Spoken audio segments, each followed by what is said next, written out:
ఆయన విలువలు కోల్పోయాడు. రజనీ గారు ఒక్క నిమిషం, ఏదో టెక్నికల్ ఇష్యూ వచ్చింది. విజయ్ ఇందాక వాయిస్ బ్రేక్ అయింది. Vijay please continue. సార్, ఇప్పుడు పద్మనాభరెడ్డి గారు మీరేంటండి ఇంకా ఆయన మార్చుకోలేదండి. మీరు ఈ రోజు నుంచి కల్పిస్లో ఉన్నారు. ఆయన పాపం ఏ ఫ్లోలో అన్నాడు ఆయన. పద్మనాభం గారు అంటే కొంచెం టైం ఉంది అంటున్నారు కాబట్టి సరే, ఎట్లా జరగబోయేదే కదా. ఎట్లా పవన్ కళ్యాణ్ గారు కనీ విని ఎరుగని రీతిలో అత్యధికమైన మెజార్టీతో గెలవబోతా ఉన్నారు. ప్రజల ఆశీర్వాదం ఉంది. ఒక పక్కన ఈ ప్రభుత్వం యొక్క వైఫల్యాలు ఉన్నాయి, ప్రతిపక్ష నాయకుల యొక్క ఉమ్మడిగా పోటీ చేస్తా ఉన్నారు, అనేక అంశాలు ఉన్నాయి. కాబట్టి ఖచ్చితంగా ఆయన పద్మనాభరెడ్డిగా ఫిక్స్ అవ్వచ్చు. అయితే నేను అనేది ఏంటంటే, అసలు ముద్రగడ పద్మనాభం గారికి పేరు పిల్లడానికి కన్ఫ్యూజ్ వచ్చింది నిజంగా అందరికి. నేను 2-3 సార్లు తడపడుతున్నాను. ఇది ఎక్కువగా ఈ రోజు అంతా ఇదే ట్రోల్ అవుతున్నదండి. ముద్రగడ పద్మనాభం గారు వారు ఉద్యమ నాయకుడిగా ఉన్నప్పుడు వారి మాటకి ఎంతో విలువ ఉండేది. కులం మొత్తం కూడా ఆయన వెంట ర్యాలీ అయింది. ఆయన కులమే కాదు, ఆ కుల సానుభూతి పరులు ఆంధ్ర అందరూ కూడా ఆయనకి సానుభూతి ప్రకటించారు.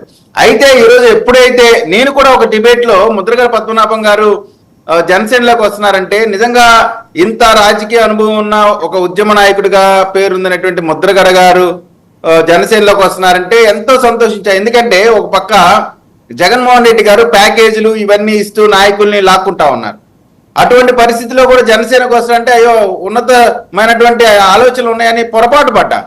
తీరా చూస్తే 4 రోజుల తర్వాత వైఎస్ఆర్ కాంగ్రెస్ పార్టీలో ప్యాకేజీ తీసుకొని ఎప్పుడైనా ఏ రిజర్వేషన్ కోసం మీరు పోరాటం చేశారో ఆ రిజర్వేషన్ నేను ఇవ్వను అని తెగేసి చెప్పిన జగన్మోహన్ రెడ్డి గారి పార్టీలో ఏ విధంగా చేరారో ముందు ప్రజలకు దాని గురించి క్లారిటీ ఇవ్వాలి.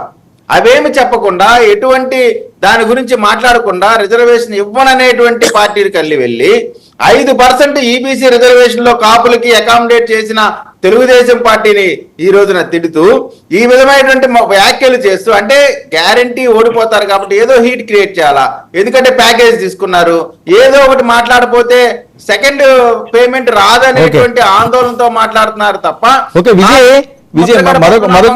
మాటల కోసం మనం డిబేట్ చేయటమే ఆయన చాలా ఎక్కువ స్పేస్ ఇచ్చినట్టు నేను భావిస్తాను. అయితే పక్కకి వెళ్దాం, కాసేపు పక్కకి వెళ్దాం.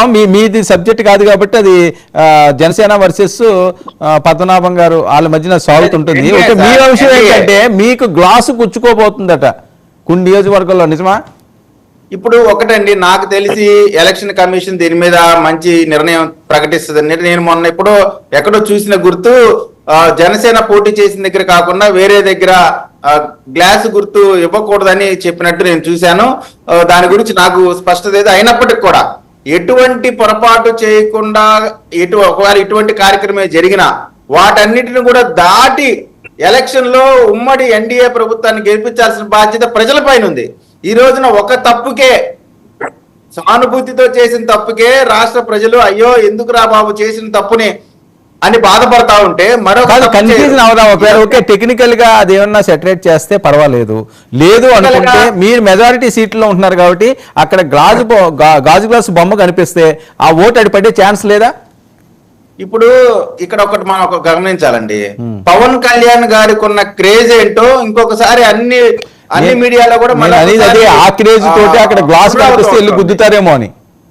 ఇప్పుడు అదే నేను అంటే అది ఒక పొరపాటు చేశాం, ఒక పొరపాటు ఫ్యాన్ పైన కొట్టే బాధపడతా ఉన్న సందర్భంలో నిజంగా నాకు తెలిసి ఎలక్షన్ కమిషన్ దీన్ని ఖచ్చితంగా కరెక్ట్ చేస్తుందని నేను పూర్తి విశ్వాసంతో ఉన్నా. ఒకవేళ అలా చేయని పక్షంలో తెలుగుదేశం పార్టీ, జనసేన, బీజేపీ నాయకులు ప్రతి ఓటర్కి కూడా ఉన్నటువంటి విషయాన్ని చెప్పి వారిని చైతన్యపరిచి ఎక్కడెక్కడైతే గాజు గ్లాసు గుర్తు మాకు ఇబ్బంది పెట్టడానికి మాత్రమే ఉన్న ప్రదేశాల్లో మేము తీసుకోవాల్సిన అన్ని జాగ్రత్తలు తీసుకుంటాము. ప్రజలంతా కూడా నిర్ణయం తీసేసుకున్నారు, ఉన్నటువంటి జగన్మోహన్ రెడ్డి గారి ప్రభుత్వాన్ని ఇంటికి పంపించాలని. లేకపోతే వాళ్ళ ఇళ్లలో వాళ్ళు ఉండేటువంటి పరిస్థితి లేదు. వాళ్ళ ఆస్తులు కూడా రేపు వాళ్ళు కబ్జా చేయడానికి ఇప్పుడే ల్యాండ్ టైటిలింగ్ యాక్ట్ తీసుకొచ్చారు. అనేకమైనటువంటి కార్యక్రమాలు జరుగుతూ ఉన్నాయి. కాబట్టి ఖచ్చితంగా ప్రజల్ని చైతన్యపరిచి అటువంటి ఇబ్బంది ఉన్నా దాన్ని అధిగమించే సత్తా ఉమ్మడి 3 పార్టీలకు ఉందని, ఎడ్యుకేట్ చేసేటువంటి పరిస్థితి మాకు ఉందని ప్రజలు కూడా ఎడ్యుకేట్ అయ్యి రెడీగా ఉన్నారని ఈ సందర్భంగా చెప్పదలుచుకుంటా ఉన్నారు.